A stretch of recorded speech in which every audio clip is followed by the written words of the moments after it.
දවස්වල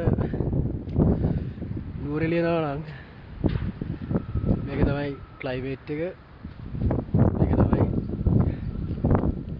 ෆීලින් එක. පොඩ්ඩයි අවුල තියෙන අවුලක් නැහැ. සිස්ටර්ස් එක මගේ හිතන්නේ 15ක් වගේ දැන් තියෙන්නේ.